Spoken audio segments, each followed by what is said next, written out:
башталды. Так. Онлайн компилятор бизде ачык. Өчүрөбүз. Анан бүгүнкү тема. Мурдакы тема бизде шарттуу операторлор болчу. If, elif, else. Андан мурдакылар операторлор. Эми бүгүн жаңы тема өтөбүз. Бул циклдар. Цикл деген өзү эмне? Цикл деген бул кандайдыр бир шартка байланыштуу кайталанып турган нерсени айтабыз. Мисалы үчүн могул жерде мындай сүрөт бар дейли, мына машиндардын кругу дейли. Булар канчадыр бир круг айланмайынча бул кругта айланып жүрө беришет.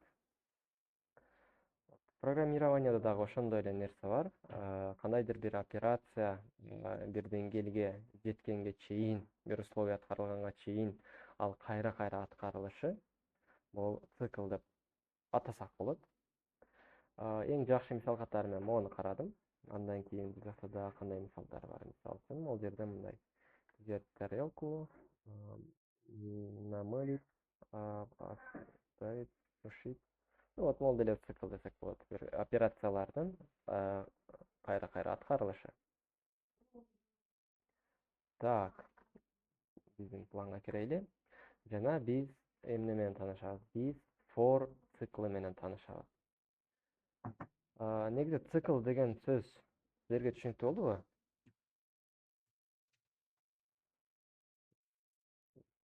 Кайра жалпылап айтып кетейин, бул кайра-кайра аткарыла турган амал. Бул цикл деп аталат. Давайте эми чыныгы практикада карайлы. Практикада караганда бул көбүрөөк түшүнүктүү болот. Эң биринчи биз for функциясын карайбыз. Жана анын ичинде range функциясы. Азырынча функция бир ишти аткарат деп гана түшүнө бергиле. Анан функцияны кийинки сабакта үйрөнөбүз. Давайте код жазабыз. Так, дагы бирөө келди. Так, давайте. Циклдын жазылышы кандай болот? Цикл мындай жазылат. For деп башталат. Андан кийин андан бир пробел коюлгандан кийин бир переменный жазышыбыз керек. Негизинен адатта i деп жазышат. I. Iteration. Итерация. Так, андан кийин for i. Бул жерде in деп аталат. In деген бул внутри, ичиндеги. Ошонун ичиндеги деп жазылат. Анан range. Мисалы үчүн 10 дейли. Так, бул жерге print i деп коелу. Карагыла, range эмне кылып берет? Range'нин функциясы эмне? Давайте эң алгач range'нин функциясын карайлы. Range эмне кылып беришин? Мисалы үчүн экранга могул нерсе эмне чыгарат? Print range 10. Оны экранга чыгарып көрөлү. Range мындай эме чыгарып берди. Диапазон чыгарып берет. 0-дон 10го чейин. 0-дон 10го чейинки сандардын аралыгын чыгарат. Муну кийин азырынча түшүнүктүү эмес болушу мүмкүн, но кийин түшүнө аласыңар. Так, давайте мындай кылабыз. Муну кайтарабыз. Деген эмне кылат? Range бул жерде 10 бергенибизде 0-дон баштап ушул 10го чейинки сандардын тизмегин түзүп берет. Массивин. Массивти биз кийин өтөбүз. Бул деген мындайча деп түшүнсөңөр болот. 1, 2. Негизи range'да 0-дон башталат, ошон үчүн 0 деп жазасың. 0, 1, 2, 3, 4, 5, 6, 7, 8, 9. Вот. 9га чейин болот. Эмне үчүн 9га чейин? Анткени бул жерде санасак, бизде башталгачтан 0-дон башталган. Ошон үчүн 9га чейин барып бүтөт. Так, мындай кылайлы. Азыр биздин бул программа эмне кылат? Бул программа цикл башталат, for. И ал күтөт. Могул жерде сандардын мындай тизмегин бизге түзүп берет бул функция. Жана и ошонун ар бир санынан, ар бир итерацияда өтүп чыгат. Карагыла. Циклдын бир аткарылышы, мисалы үчүн циклдын ичиге кирдик, циклдын ичи, могул пробелден кийин дальше кетиши мүмкүн. Ал циклдын теласы деп аталат.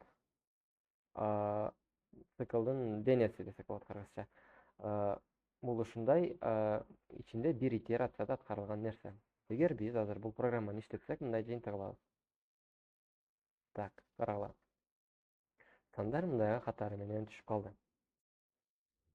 Бул деген эмнени билдирет? Биринчи итерацияда и 0 болгон.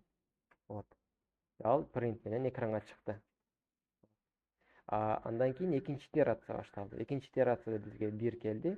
Ошентип, могул жерде сандар түгөнгөнгө чейин ал инин бардыгын карап чыгат дагы. Жана аягында санды чыгарат. Жана башка кеткенге мүмкүнчүлүк жок. Рейнжде башка сандар калган жок. Ошону менен цикл бизде бүтөт. Карагыла, и рейнжден биз эмне үчүн 0дон башталды? Ну, по умолчанию демейки мааниси 0дон башталат. Эгер биз бул жака сан маанисын берсек болот, 3. Ал 3дөн башталып, 10го чейин болот. 10го чейин дегенде 10 өзү кошулбойт. Бул 10 минус 1. Эгер иштетсек, анда мына 3дөн башталат дагы 9га чейин уланат. Вот. Так, азыркы учурда рейндж бизге 3дөн баштап 9га чейин вот мындай кылып туруп сандарды генерация кылып берди. Бул жерге чейин. Так. Вот, for циклынын негизги максаты ушундай. Ал жерде бир перемене коюлат. Жана in деген оператор, in деген бир кандай бир тизмектин ичинде дегенди билдирет. Жана range. Бул жерге range массив түзүп берет. Кийин биз массивтерди өтөбүз. Бул жерде мындай массив кылсак болот. Массив, мисалы үчүн 5, 4, 4, 5, 7, 9 десек болот. Иштетсек, мындай ичиндеги карасаңар, ар бир санны кирип туруп карап чыкты. Ну, азырынча могул нерсеге такалбай тургула, массивти мен кийин силерге үйрөтөм. Так, range, азырынча range болуп турсун. Range бизде 5. Бул range функциясын жакшылап эстеп калгыла. Ал ушундай эмени аткарат, ичиге сан берилет. Ал эгерде бул жерде бир эле сан болсо, 0дон баштап ушул санга чейинки маанилердин тизмегин түзүп берет. Чейинки дегенде 5 өзү кошулбайт. Андан кийин эгерде биз бул жерге бир сан жазсак, анда ушул сандан баштап бул көрсөтүлгөн санга чейин сандардын тизмегин түзүп берет. Вот, 3, 4. Өзү кошулбайт. 5 өзү кошулбайт. Вот. For функциясынын негизги максаты ушундай. For функциясын адаштым, for циклынын. For циклынын негизги максаты, негизги синтаксис ушундай жазылат. Андан кийин бул циклдын денесинде биз каалаганча операция аткарсак болот. Мисалы үчүн биз эмне кылабыз? Бул жерге i'ге мисалы үчүн бир перемени жаратабыз. Temp равно i плюс 1 дейли. Жана биз экранга уже tempти чыгарайлы. Temp.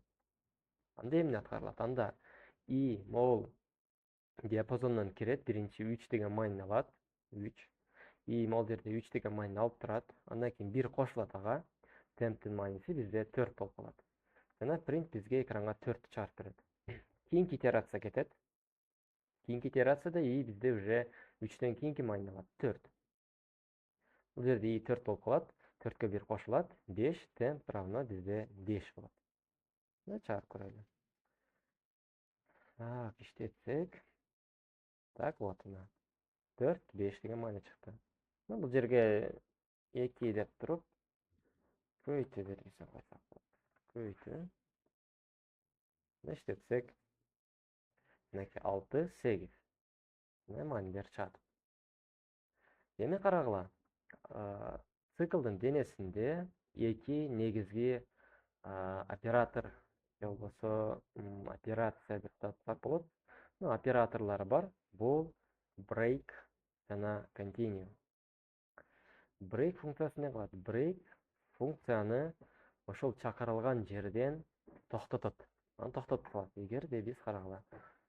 Адаштым. Могул жерге break деп жазып койсом. Break. Бул циклды ушул жерде токтотуп калат. Эгерде программаны баштатсам, анда программа жөн эч нерсе аткарылбай бүтүп калды. Карагыла, астындагы операциялар полностью аткарылбады. Алар жөн гана бүтүп калды. Break качан жакшы? Качан эгерде биздин маанибиз, бул тизмедеги маанибиз кандайдыр бир мааниге жеткенде биздин циклды токтотуш керек болсо, анда брейк абдан керектүү. Бул кийин издөөдө аткарылышы мүмкүн. Мындай бир мисал берейин. Мисалы үчүн окуучулардын тизмеси бар дейли. И биз ал окуучулардын тизмесинен мындай кылайлы. Давайте. Бизде 10 окуучу бар. Биз ушул жерден 5-чи окуучуну тапкандан кийин циклды токтотушубуз керек дейли. Анда эмне кылабыз? Анда биз шарт коебуз. Эгерде окуучу барабар болсо 5ке, анда мунун ичинде бир операция аткарабыз жана биз бунун ичинде брейк жасак болот. Эгерде и 5ке барабар болсо, анда циклды токтот. А барабар эмес болсо, анда астындагы операцияларды аткар. Давайте иштетип көрөлү. Вот мынакей.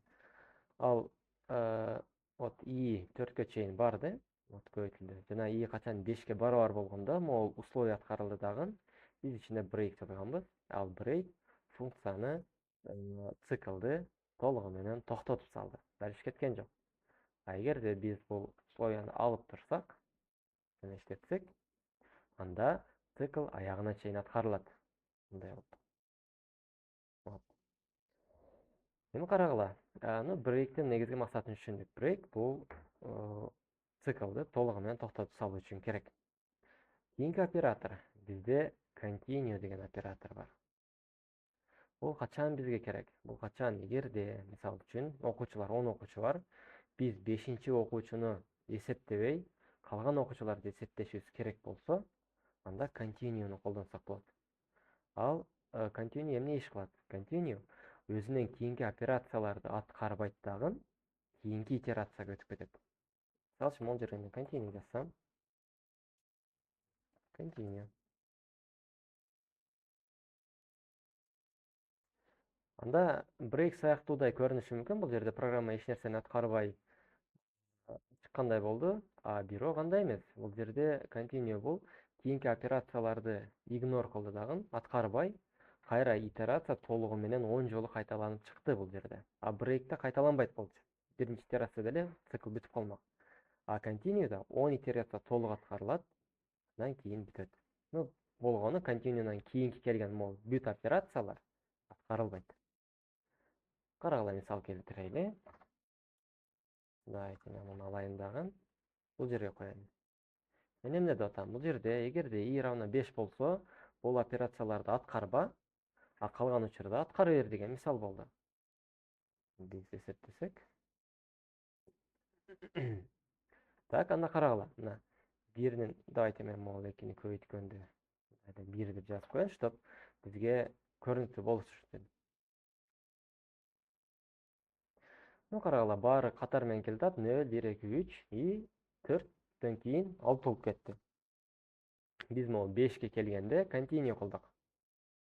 Астындагы операцияларды аткарба деп буйрук бердик. Вот. Ушунун негизинде цикл бизде иштеди. Так, ошону менен биз for циклын, андан кийин анын ичиндеги операторлорду карадык. Эми дагы бир циклдын түрү бул while циклы. Эми while циклын карайлы. While мындай жазылат. While жана андан кийинки операция, бул жерге биз булевый значение коебуз. Так, cancel. Булевый значение бул деген ошол жердеги могул жерде бир операция коюлат. И ал операция чындыкты кайтарса, башкача айтканда true кайтарса, анда цикл улана берет. Карагыла. Эгер мен могул жерге true деп жазсам, print 1 дейм. Карагыла. Мондай кылып жазган өтө коркунучтуу, анткени бул чексиз циклды жаратат. Анткени бул жерде while'дын жанында операция дайым чындыкка барабар. Ошондуктан бул цикл бесконечно кетет. Эгерде мен баштатсам, анда компилятор бузулушу мүмкүн, же болбосо эгер алдын алышкан болсо, анда башка нерсе чыгышы мүмкүн. Так, көрөлү. Вот мына, бесконечно кетти, көрдүңөрбү?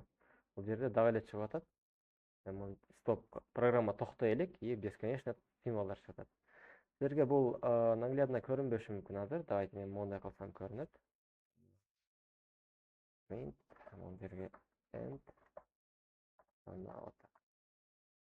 Бул дагы особый бир синтаксис.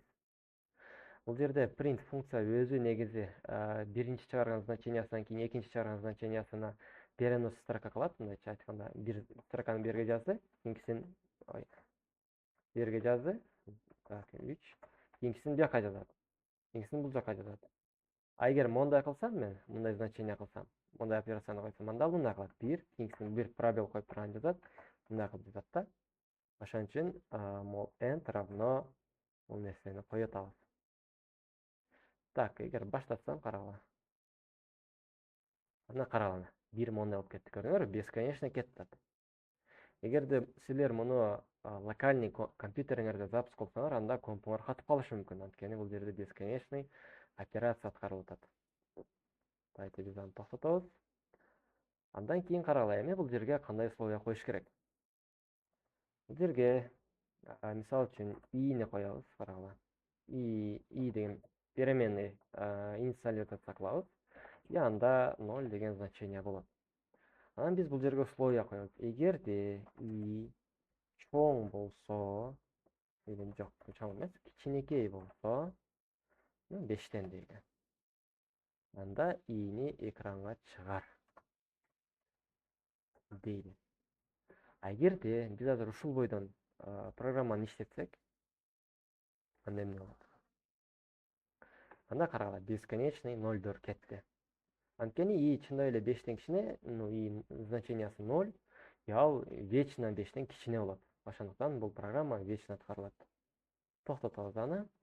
А биз бул while'дын телосунда операция жүргүзсөк, мисалы үчүн i барабар, мындай кылсак, i плюс 1, мындай кылсак, анда i ар бир итерацияда чоңоюп барат. Давайте иштетип көрөбүз. Баштаттык. Мынакей, программабыз бизде ийгиликтүү токтоду. Жана i'нин бул жакта маанилери карагыла. Биринчи итерация i кетти, i 5тен кичине. Print i'ни чыгардык 0. Андан кийинки операцияга биз i равно дедик, i'нин өзү жана ага i плюс 1. i'нин өзүнө 1ди кошуп койдук. Андан кийин экинчи итерация кетти. i'нин мааниси уже 1 бизде. 1 5тен кичине. Жана 1ди биз экранга чыгардык. Жана ошентип 4кө чейин келдик. И 4кө 1ди коштук. 5. И whileга келгенде могул жерде условия аткарылбай калат. Анткени 5 5тен кичине эмес. Ошондуктан бул жерде false деген оператор болуп калды дагы. Значение, более значение. И программабыз бизде токтоп калды. А эгерде мен whileга жөн эле false деп жазып койсом, анда программа жөн эле токтойт. Анткени while аткарылбайт бул ичиндеги тело. Анткени false. Так, давайте кайттык. И кичинекей 5. Ну, эгерде мен кичинекей равно деген белгини койсом, анда программа, конечно, 5ке чейин аткарылат. 5тен кийин бул жерде i бизде 5 болот. 5ке 1 кошобуз 6. И бул жакка салыштыруу келгенде 6 менен 5 салыштырабыз. И 6 5тен кичине же барабар эмес. Ошондуктан биздин бул жердеги операторубуз false кайтарат. И жана биздин цикл аяктайт. Жана дагы бир нерсе айта кетейин. Мына могул жерде операцияны көрдүңөрбү? I равно I плюс 1. Муну кыскартып жазсак болот мондай түрдө. Бул атайын синтаксис плюс равно 1. Бул деген i'нин өзүгө өзүнө ушу 1ди кош дегенди билдирет. Биз бул жака каалаганча жазсак болот, 2 жазсак болот, или 3 жазсак болот. Бул деген ар бир итерацияда i'нин өзүнө 3тү кошуп барат дегенди билдирет. i'нин өзүнө 3тү кошот, андан кийин i'ге ыйгарат аны. Запуск кылсам 0 3 болот, конечно. Анткени биринчи итерацияда 0, 0 5тен кичине же барабар. 0 экранга чыгарабыз. Андан кийинки итерацияда ага 3 кошулат. Мааниси 3 болот. 0га 3тү кошобуз 3. Андан кийин 3 5тен кичине жана барабар, туура. И биз 3тү экранга чыгарабыз. Андан кийин 3кө 3тү кошобуз. Бул уже 6 болот. И биздин программабыз ушуну менен аяктайт. Эми карагыла. Биз жана караган continue жана break операторлору for'да иштеген сыяктуу while'да дагы иштейт. Карагыла. Эгерде мен бул жерге if жазсам, if i, ну как чоң болсо 5тен, анда break кылам мен. Break.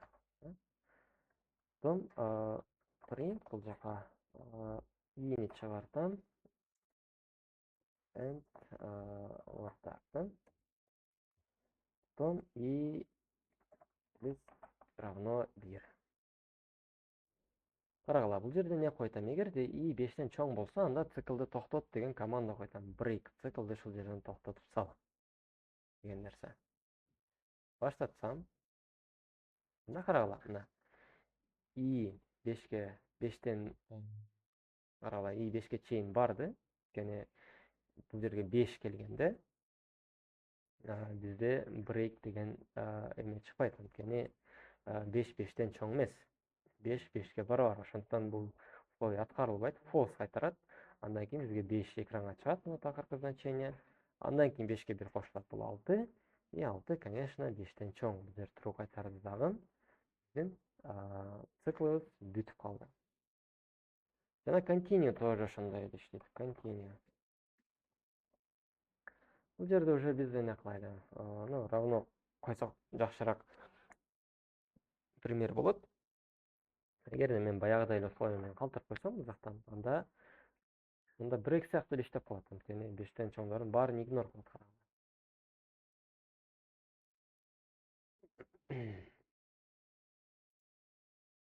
Так, онлайн компьютер. Каттап. Айта мен токтотоюн дагы, кайра баштан баштатайын. Так, так, так. Давайте интернеттен get скорее всего. Remote. Так, ордуна коеюн и иштетейин.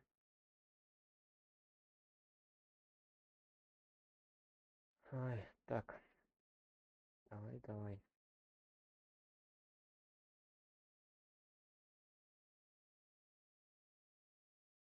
Так.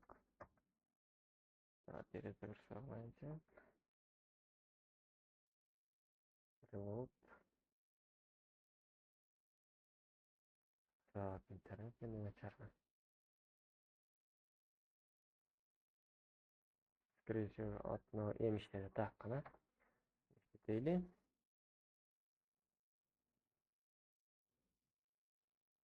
Онлайн компилятордун жаман жери ушундай. Бул бирөөнүн серверинде турган үчүн биз эгерде сервер занят болсо, аны күтүшүбүз керек болот. Ошондуктан локально иштеткен туурураак болот. Давайте башка компиляцияда карап көрөбүз. Онлайн. Эгер иштеп аткан болсо, сөзсүз бир компиляторго такап алыш керек эмес. Ну, башка компиляторлор болуп турат. Интерпретатор и коелу дагы иштетейли. Run.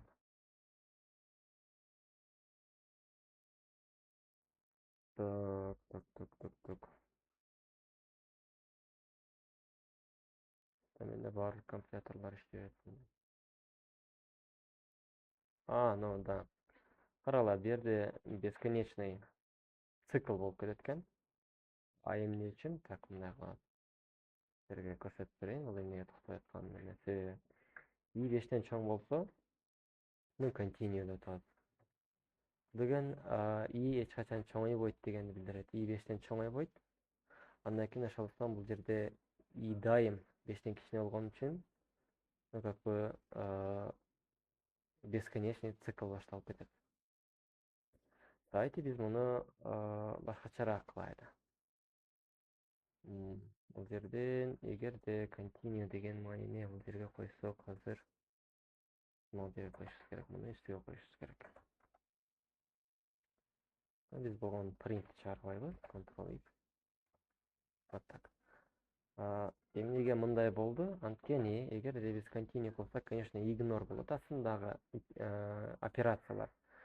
И плюс 1 дагы ignore болуп кетет. Бул деген и эч качан чоңойбой калат дегенди билдирет. И 5ке жетет мааниси, 6га жетет. 6нан кийин эч качан чоңойбойт. И 6 10дон дайым кичине болот. Ошондуктан биздин циклыбыз бесконечный болуп кетет. Айта баштатайлы. Вот, мына эми иштеди. Ну, ушундай. Бул жактан дальше экранга чыгарбайт, анткени 5тен чоң калган. Эгерде мен мындай кылсам, равно болсо. Бул деген 6, дайте мындай кылайын, равно кылайын. 5ке барабар болгондо могу 5ти гана чыгарбайбыз, а калган маанилерди чыгарабыз. Вот мына 6, вот 4, 5 жок, 6 болуп кетти. Вот, ушундай болот. While'дын негизги айырмачылыгы for'дун ушундай. For тизмектер менен иштесе, а while бул жердеги шарт менен иштейт. Эгер шарт дайым true болсо, анда ал бесконечно иштей берет. Эгер шарт false болсо, анда иштебейт. Так, всё, азырынча бизде цикл менен негизи ушуну менен жыйынтыктайбыз. Суроолор барбы? Мен записти токтотпой турайын, суроолорду бергиле, андан кийин записти токтотойм.